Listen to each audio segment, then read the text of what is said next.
Assalamualaikum warahmatullahi wabarakatuh. Selamat pagi, siang, malam bagi yang menonton video ini.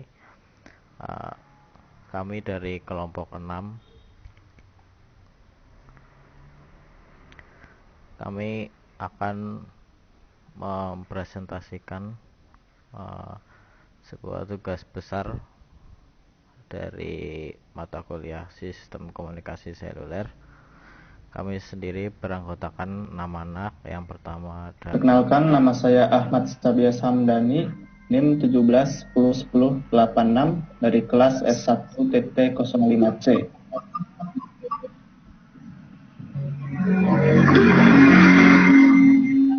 Saya Dias Bagus Renaldi, NIM 17101092 dari kelas S1 TT05C.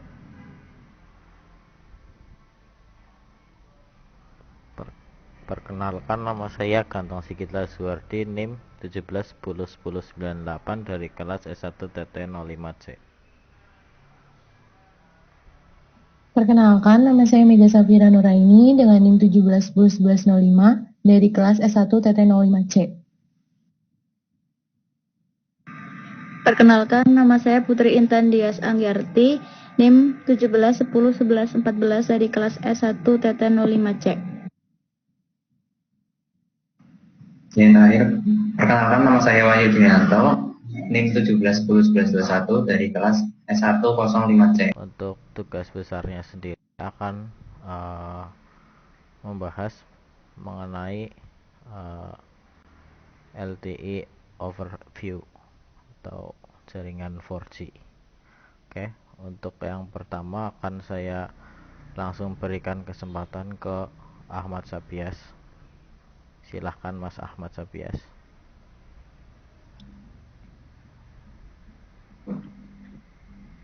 Long Term Evolution atau biasa yang disingkat LTE adalah sebuah standar komunikasi akses data nirkabel tingkat tinggi yang berbasis pada jaringan GSM atau 8G dan UMTS atau HSPA. Jaringan antarmukanya tidak cocok dengan jaringan 2G dan 3G, sehingga harus dioperasikan melalui spektrum nirkabel yang terpisah. Teknologi ini mampu mengunduh sampai dengan kecepatan 300 Mbps dan upload 75 Mbps. Layanan LTE pertama kali dibuka oleh perusahaan Telisonera di Stockholm dan Oslo pada tanggal 14 Desember 2009. LTE sudah mulai dikembangkan oleh 3GPP sejak tahun 2004. Faktor-faktor yang menyebabkan 3GPP mengembangkan teknologi LTE antara lain adalah permintaan dari para pengguna untuk peningkatan kecepatan akses data dan kualitas servis, serta memastikan berlanjutnya daya saing sistem 3G pada masa depan.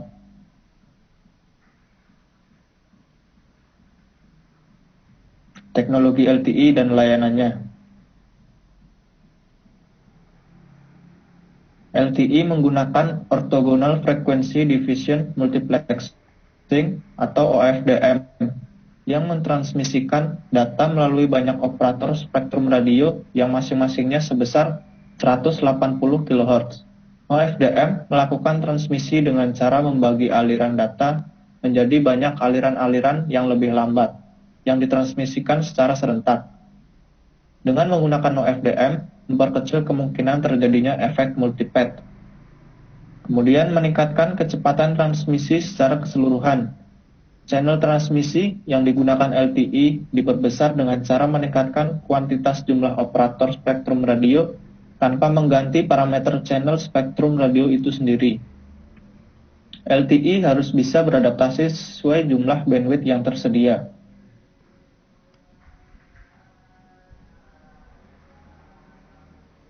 Kekurangan dari LTE. Kekurangan yang dimiliki oleh teknologi LTE antara lain adalah biaya untuk infrastruktur jaringan baru relatif mahal. Selain itu, jika jaringan harus diperbarui, maka peralatan baru harus diinstal.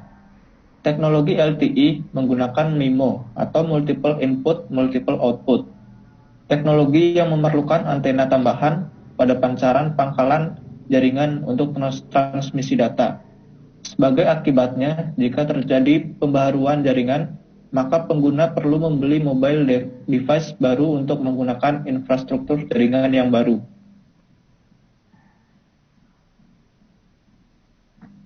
Kelebihan LTE. Yang pertama, tingkat download mencapai 300 Mbps dan upload 75 Mbps.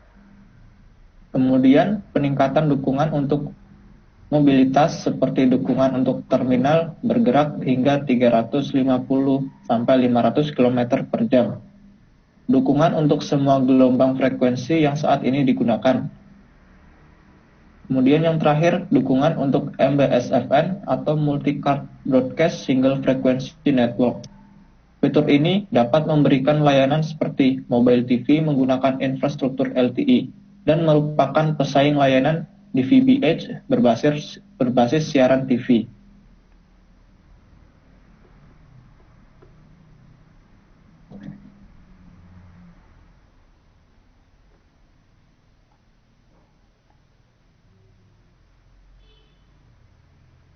Ya, kemudian di sini ada arsitektur jaringan Dias ya. Ya, silakan.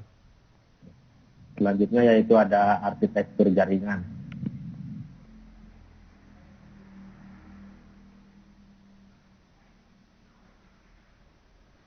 Arsitektur jaringan yaitu merupakan suatu rancangan arus komunikasi media elektronik. Ini merupakan sebuah gabungan dari beberapa layer maupun protokol. Layer itu sendiri memiliki tujuan untuk memberi layanan ke layer yang ada di atasnya. Sedangkan untuk protokol yaitu sebuah standar untuk mengatur atau mengizinkan terjadinya hubungan, komunikasi, serta perpindahan data antara dua atau lebih titik komputer. Lalu arsitektur jaringan yaitu ada peer-to-peer. Peer-to-peer itu sendiri merupakan arsitektur jaringan yang menghubungkan beberapa komputer dalam sebuah jaringan tanpa adanya komputer server. Komunikasi dan pertukaran data antar komputer juga dilakukan tanpa perantara komputer server. Lalu yang kedua ada client server. Client server yaitu menghubungkan komputer server dengan beberapa komputer klien.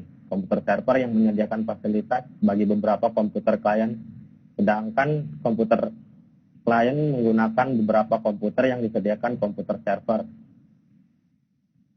Lalu arsitektur yang ketiga yaitu ada hybrid. Arsitektur jaringan hybrid menggabungkan kelebihan pada arsitektur jaringan peer-to-peer dan client server. Pengguna dapat mengakses sumber daya yang terdapat pada jaringan peer-to-peer dan secara bersamaan dapat mengakses sumber daya yang terdapat pada jaringan client server.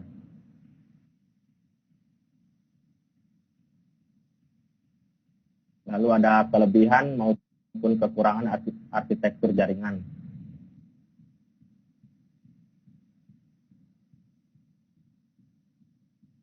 Yaitu kelebihan yang pertama ada pada peer-to-peer. Kelebihannya yaitu yang pertama ada komputer dalam jaringan memiliki hak yang sama. Lalu ada tidak membutuhkan administrasi jaringan. Sedangkan untuk kekurangannya yaitu ada administrasi jaringan lebih rumit. Jaringan ini setiap komputer yang terhubung dikontrol oleh masing-masing komputer. Lalu ada datanya tersebar pada masing-masing komputer. Maka backup data yang dilakukan ada pada masing-masing komputer. Lalu kelebihan maupun kekurangan pada client server. Kelebihannya yaitu mempermudah dan mengatur user dan sharing perangkat. Lalu pengelolaannya juga lebih aman dan administrasi jaringan lebih terkontrol. Lalu yang ketiga yaitu untuk mempermudah pengelolaan dan backup data. Namun kekurangannya yaitu membutuhkan biaya yang mahal karena membutuhkan hardware dan maupun software untuk komputer server. Lalu yang kedua, kelancaran jaringan tergantung pada komputer server. Apabila komputer server mengalami gangguan, maka jaringan akan terganggu. Lalu yang ketiga, membutuhkan administrator.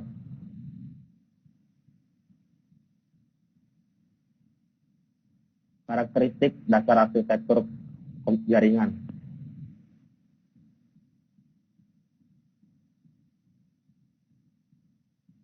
Yaitu yang Pertama ada fault tolerance, yaitu toleransi kesalahan, sebuah metode untuk mengurangi dampak kerusakan hardware maupun software dan dapat pulih dengan cepat saat terjadinya masalah.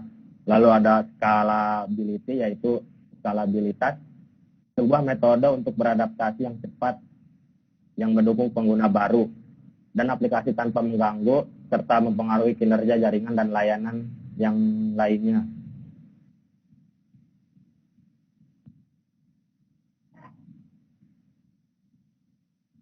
Lalu yang ketiga ada quality of service, yaitu kualitas layanan. Kualitas layanan ini merupakan metode untuk melayani voice maupun transmisi live video untuk kualitas yang tinggi secara konsisten. Jaringan terkonvergensi harus mampu mengatur prioritas dari servis-servis yang digunakannya. Lalu ada security, yaitu keamanan. Sebuah upaya yang dilakukan sebagai pelindung di saat dilakukannya pertukaran bisnis yang penting dan rahasia melebihi arsitektur yang diberikan saat ini.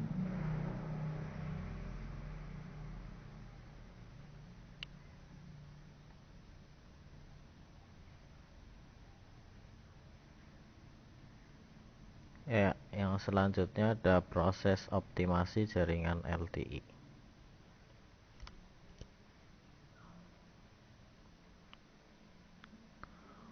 Optimalisasi jaringan dilakukan untuk menghasilkan kualitas jaringan yang terbaik dengan menggunakan data yang tersedia seefisien mungkin menurut Kautsal.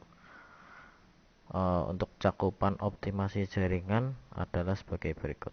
Yang pertama, menemukan data dan memperbaiki masalah yang ada setelah implementasi dan integrasi site yang bersangkutan. Kemudian ada dilakukan secara berkala untuk meningkatkan kualitas jaringan menyeluruh. Terus ada optimasi jaringan yang telah dilakukan tidak boleh menurunkan kinerja jaringan yang lain. Terus yang terakhir, dilakukan pada cakupan daerah yang lebih kecil yang disebut dengan cluster agar optimasi jaringan dan tindakan follow up menjadi lebih mudah ditangani.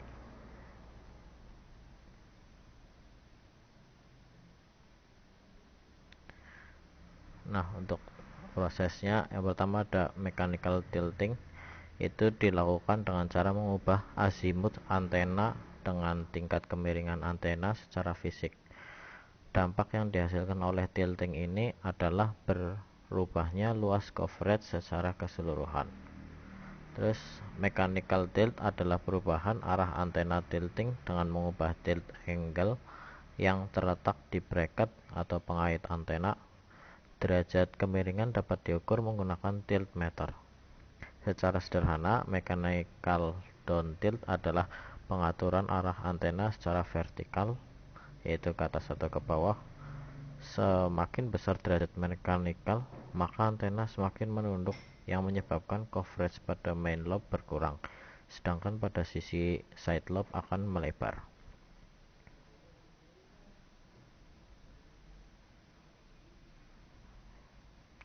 Kemudian ada electrical tilting. Tilting elektrik adalah mengubah coverage antena dengan cara mengubah fasa antena, sehingga terjadi perubahan pada beamwidth antena. Mengubah fasa antena dapat dilakukan dengan cara mengubah settingan electrical tilt pada antena. Pengaturan tilt elektrik biasanya berada di bagian bawah antena. Electrical tilt adalah perubahan bentuk polarisasi antena yang diatur secara elektronik. Electrical tilt mengubah karakteristik fasa sinyal setiap elemen antena. Semakin besar nilai elektrikal, maka semakin kecil pula coverage yang diberikan.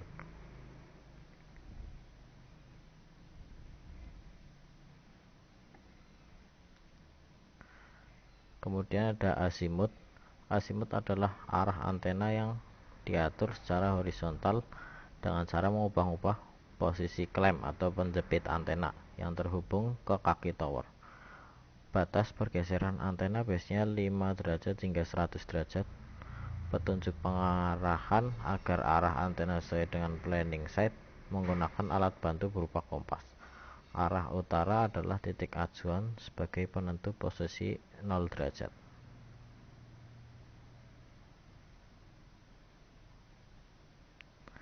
Untuk parameter yang dioptimasi itu ada 5. Yang pertama RSRP, kemudian ada RSRQ, kemudian ada sinyal to interference noise ratio atau SINR, kemudian ada throughput, dan 5 itu standar KPI. Nanti parameter ini akan dijelaskan next.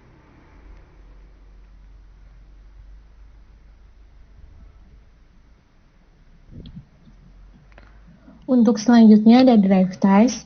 Drive test merupakan salah satu bagian pekerjaan dalam optimasi jaringan radio. Drive test bertujuan untuk mengumpulkan informasi jaringan secara real di lapangan. Informasi yang dikumpulkan merupakan kondisi aktual radio frekuensi atau RF di suatu inode.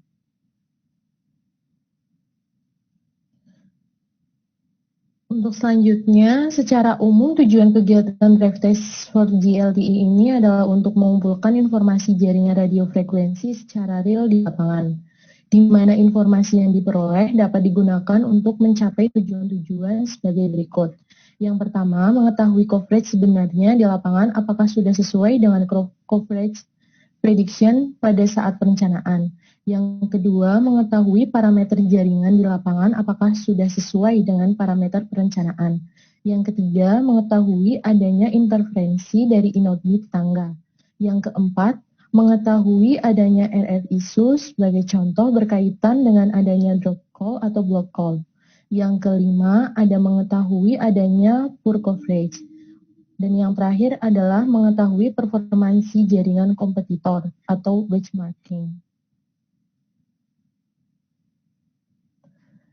Fungsi dari drive test itu sendiri adalah mengetahui performansi jaringan dan throughput value atau kecepatan upload dan download.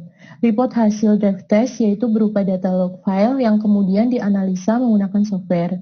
Menganalisa permasalahan yang terjadi setelah melakukan drive test, salah satunya yaitu terkait permasalahan kualitas. Penentuan kualitas sinyal ini dapat menggunakan bit error rate atau BER.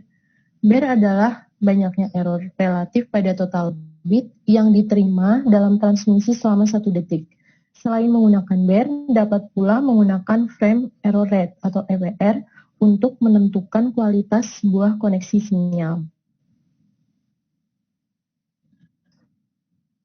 Hal yang perlu disiapkan untuk drive test adalah yang pertama laptop dengan RAM lebih dari 1 GB per PC. Yang kedua perangkat lunak atau TEMS, test mobile system. Yang ketiga dongle HSP4. Yang keempat handphone TEMS. Yang kelima kabel data. Yang keenam GPS. Dan yang ketujuh aksesoris yang meliputi GSM, data signaling map, interference, scanner, control, dan configuration.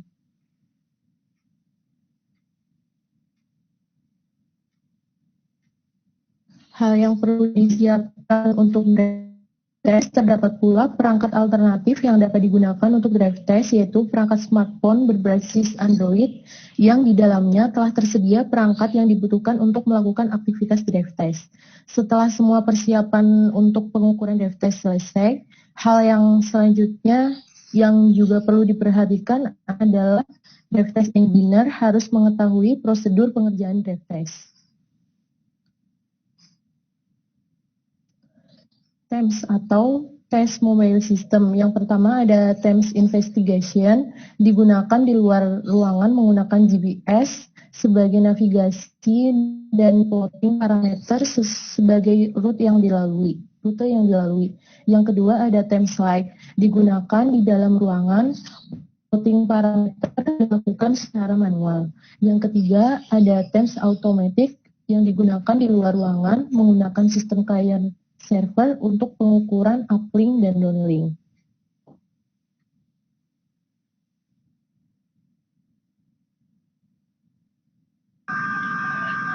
Selanjutnya, parameter-parameter optimasi jaringan LTE.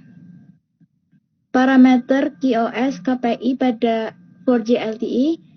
Yang pertama, accessibility, yaitu kemampuan user mengakses jaringan untuk menginisialisasi komunikasi dengan melihat error success rate, LTE RR C setup success, cal setup success rate, LTE attach success rate, dan service request success rate. Yang kedua, retainability, yaitu bagaimana menjaga jaringan pada performasi yang bagus. Parameter retainability dapat dilihat dari nilai service drop rate.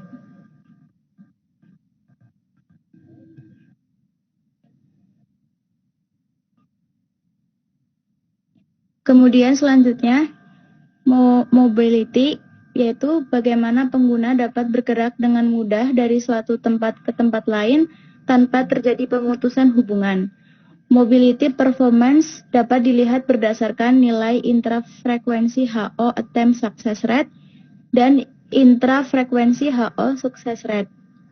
Kemudian integrity, yaitu bagaimana trafik besar di dalam jaringan pada jaringan 4G LTE yang termasuk dalam kategori integrity adalah nilai MAC throughput, uplink, dan downlink AFG.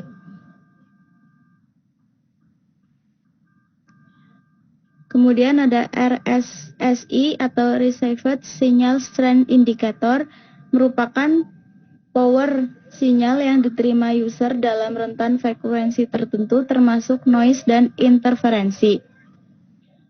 Kemudian ada RSRP, yaitu Reference Signal Received Power, merupakan sinyal LTE power yang diterima oleh user dalam frekuensi tertentu. Semakin jauh jarak antar set dan user, maka semakin kecil pula RSRP yang diterima oleh user. RS merupakan reference sinyal atau RSRP di tiap titik jangkauan coverage. User yang berada di luar jangkauan maka tidak akan mendapat layanan LTE.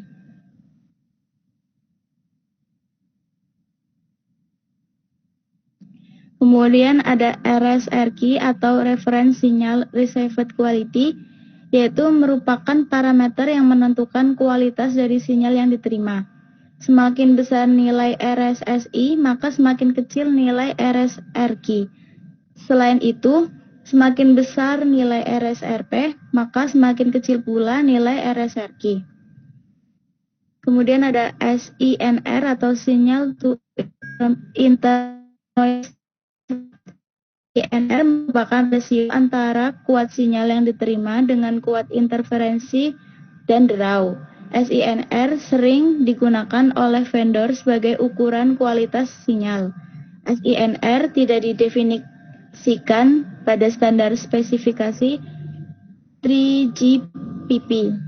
Parameter SINR justru sering digunakan oleh provider atau operator dalam menentukan relasi antara kondisi akses radio frekuensi dengan throughput yang diterima oleh user. Kemudian ada CQE atau Channel Quality Index, merupakan kualitas dari sebuah channel downlink dari set ke user dengan kondisi dedicated mode. Pada LTE, user melakukan download data. CQE dapat diperoleh dari user yang melakukan pemberian informasi terhadap set berupa modulasi yang digunakan, kode rate, dan efisiensi.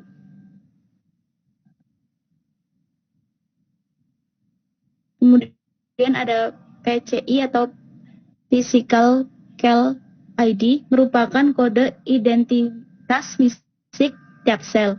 Pada dasarnya, setiap sel akan melakukan broadcast informasi mengenai sel ID yang dimilikinya agar user mengenali set tersebut.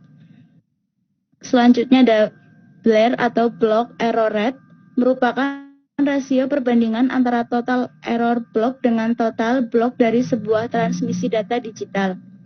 BER digunakan untuk mengetahui tingkat keberhasilan dari demodulasi sinyal dengan menggunakan metode CRC. Kemudian ada throughput. Throughput merupakan jumlah data yang dapat dikirimkan dalam satuan waktu pada sebuah jaringan dalam bit per second.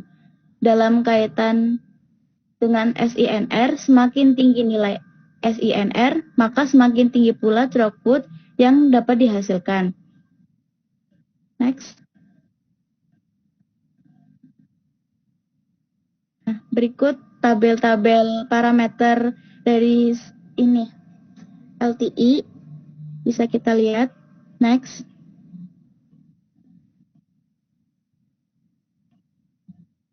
Ini dari tabel RSRQ, ada nilai dBm dan keterangannya. Next. Ini ada tabel SNIR, ada kualitas sinyal, kode warna, dan SINR. Dari sangat baik sampai ke buruk. Next. Kemudian ada standarisasi parameter DL throughput. Ini ada kualitas sinyal, kode warna, nilai DL throughput. Next. Ini merupakan standarisasi parameter UL throughput.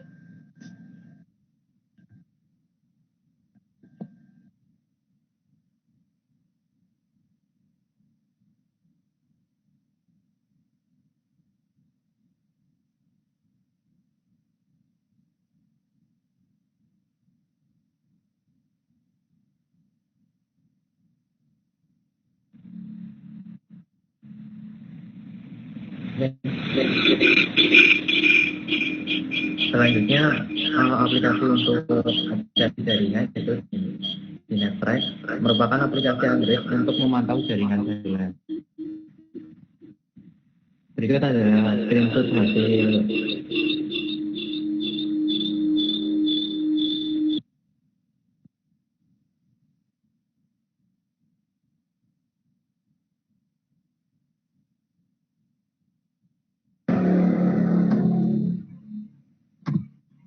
ya, berikut adalah screenshot dari aplikasi GNetTrack. Dapat dilihat pada presentasi ini. Lalu next, fitur yang ada pada GNetTrack. Teknologi yang didukung yaitu LTE, UMTS GSM, CDMA atau EFDO, baik untuk pengukuran outdoor maupun indoor. Ulet dan visualisasi dari sel data. Lalu ada pencatatan pengukuran dalam bentuk KML dan text file yang nantinya dapat digunakan pada aplikasi lainnya. Contohnya pada Google Earth. Lalu ada visualisasi dari pengukuran di peta. Selanjutnya otomatis uji suara, data, dan SMS secara berurutan atau sequential. Lalu ada beban yang telah ditentukan rute. Pengukuran GNetTrack. Sampling cell. Tingkatnya yaitu 4G RSRP, 4G RSGP, 2G RX-LAB. WAL, 4G RSRQ, 3G EGNO, 2G NX-POL. Lalu ada SINR, ini hanya untuk jaringan 4G. Lalu ada PKS, MNC, Cell ID, NOD ID, RNC ID, RIC, dan TIC. Lalu ada neighbor cell. Neighbor cell yaitu ada tingkatannya, yaitu 4G RSRP, 3G RSGP, 2G RX-LAB. Lalu ada cell. Dalam cell yaitu ada 4G PCI, 3G PCG, ESG, 2G Cell IC. Dalam event yaitu ada hierarchy cell dan handover. Terus lainnya ada bitrate downlink, uplink kecepatan, teknologi telepon, dan bagian sel lapisan. GNetTrack luar ruangan atau dalam ruangan. GNetTrack dapat digunakan untuk indoor maupun di outdoor. Untuk pengukuran outdoor, ada interval jarak default. Defaultnya 15 meter, dapat disesuaikan dalam aplikasinya. Lalu ada waktu interval. Defaultnya yaitu 1 second, dan ini dapat disesuaikan juga. Untuk pengukuran indoor, itu memuat floor plan dari gambar, lalu pindah dan tetapkan poin di masing-masing blok. Lalu ada auto indoor mode digunakan di terowongan atau tempat dengan GPS yang cakupannya buruk. Ketika operasi GPS gagal di bawah ambang batas, pengukuran di buffer, dan jika operasinya bagus, pengukuran diplot pada garis lurus antara titik GPS hilang dan pemulihan. Lalu ada GNetTrack logging, yaitu pengukuran ditulis dalam bentuk KML atau log, text log, dalam format multiguna dapat dibatasi berguna untuk dapat digunakan pada Microsoft aplikasi Excel dan database. Dapat dianalisis dengan GNetTrack, GNetLook Pro, IML-Log untuk Google Earth visualisasi. Jadi ini ada screenshot-nya. Google Earth ini didapatkan dari file Google Earth ini didapatkan dari aplikasi GNetLook, GNetTrack. Ini perbedaannya.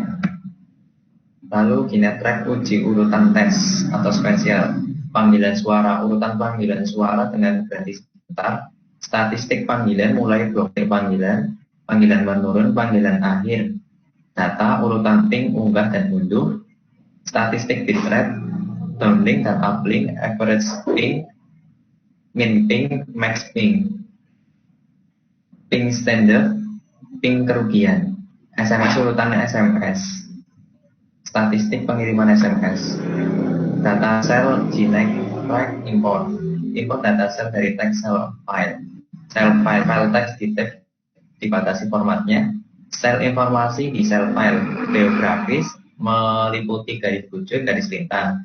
Lalu dalam jaringan ada sel name, MCC, MNC, sel ID, RIC atau TIC, Node BID, PCI. Situsnya spesifik, yaitu azimut tinggi memiringkan. Sel G, GNetTrack, web, melayani sel geografis informasi, data koneksi, downlink dan uplink bitrate, catatan sejarah. Mohon maaf, ada gangguan sebentar.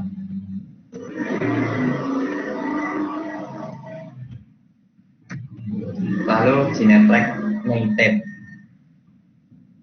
melayani tingkat sel, melayani sel informasi dan import sel file, dan sel tetangga level. Yang di sebelah kanan adalah screenshot. Lalu peta GNetTrack tab. Ini terdapat petanya. Sel berbeda warna untuk berbeda lapisan dan teknologi. Dapat dilihat pada gambar. Dia terdapat warna merah, orange, hijau. Itu menandakan lapisan dan perbedaan teknologi. Pengukuran tematik pada tematik peta untuk level kual, sel, SNR, dan uplink bitrate. Garis pelayanan, jarak, dan bantalan informasi.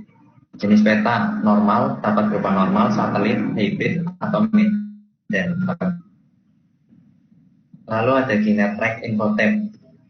Suara urutan panggilan statistik, data urutan statistik, SMS urutan statistik, miscellaneous information, email, IMSI, ISDN, jenis ponsel, merek, bil, dan lain-lain.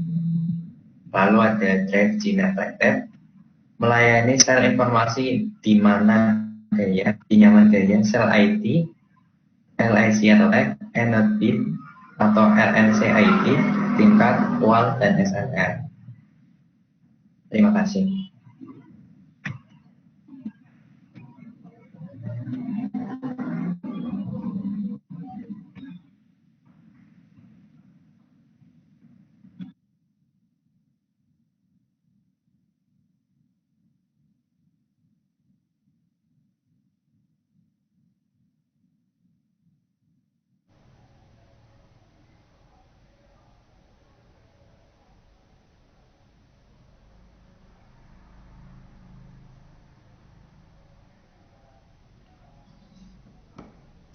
Sekian presentasi dari kelompok 6. Apabila ada kesalahan, kami mohon maaf yang sebesar-besarnya. Wabillahi taufiq wal hidayah. Wassalamualaikum warahmatullahi wabarakatuh.